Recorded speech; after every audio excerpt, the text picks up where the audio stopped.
the tape. Perfecto.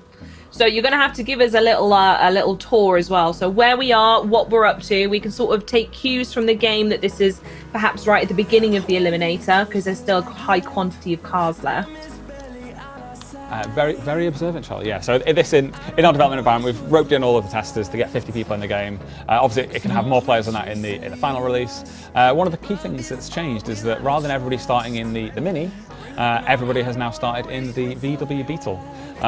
So a car that is an icon of Mexican auto culture, and similarly performant to the Mini as well. So there we go. So it looks like I have challenged Ryan, our lead game designer, to a race down the side of the volcano. Let's see how this plays out. Looking forward to this. I do have to ask though, we mentioned that the Eliminator was a sort of a later addition, a fun new thing that you added to Forza Horizon 4, and that was very much added to a map that already existed. So how much did that sort of change the way you worked on the Forza Horizon 5 map, knowing that you wanted to launch it day one? Did you make a map that was more Eliminator in mind?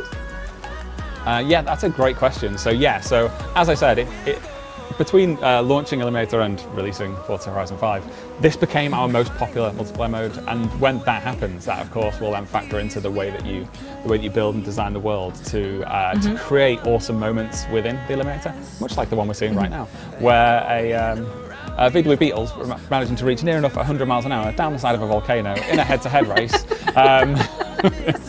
When you put it that way. Magical moments like this. The really fun one is the opposite way, where the end point is in the top of the volcano and you need to really make sure you've got yourself a car with a bit of torque to get back up there. Talk about it. But there are a ton of world features. I think the city as well, Guanajuato, is one that really plays into Eliminator and really favours high-level play. You really do want to be an expert level map knowledge before you start like choosing Guanajuato as your spawn location or even a place that you venture into, because you'll get eaten alive by high-skilled players there. Or trapped in a tunnel. Exactly. Here's Anna in Guanajuato. It does Perfect have a lot segue. of car drops though, so it's kind of like a risk-reward situation. You might choose to go there. I see, okay. Yeah, so Anna does have cheat knowledge as well. Anna placed all of the car drops around the world, so does have So that Anna, I inside suppose the question for you then really is as well as this location, are there any particular spots around the world that are really good for the Eliminator? Maybe for car drops, maybe for hiding, I don't know. When you define good spots. Well, Guanajuato is definitely good for hiding somewhere in the tunnel, but very dangerous. And the car drops, anything that looks like a point of interest, like any of the Baja circuit or the main festival, or the volcano as well, like anything like that will have a lot of car drops. But obviously all of it is random, so you might get unlucky. I personally start always at the Baja circuit, and usually there is at least like 3 there that you can choose from. Oh, okay. Lovely. We saw one just then when we drove past. Was that bright purple light, was it? Yes. Yeah. Yeah, as is tradition in Eliminator, you see the really cool cars when you're in a race and unable to collect them. Yep. Just like here when you're also stuck on a building, which is a fairly typical Eliminator performance from me anyway. Oh look, here are the tunnels we were talking about.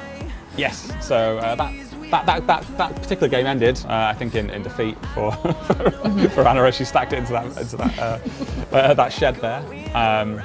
But yeah, now we're back in Guanajuato in the next game. So yes, it's me. This is where I challenged you. Cruel. Yeah. That's some dirty tactics You already. can guess how this one ends. So I took the left there to go up to the surface. Anna stayed in the tunnel, so we kind of forked our paths here. We're both trying to get to the end point as quickly as we can. I also think, was that one of the first looks we've had inside the tunnels as well? Unless I need to be corrected there. I can't remember if we've seen those before. Great call. I think it probably is. Yeah, it might well be. It's also probably the first time we've seen the city at night, which allows us to see all the lovely lighting work that's been done here, all those little pools of light that build up underneath all the street lights. It is, I mean, we may be second in this particular race, but we've got plenty of time to sightsee.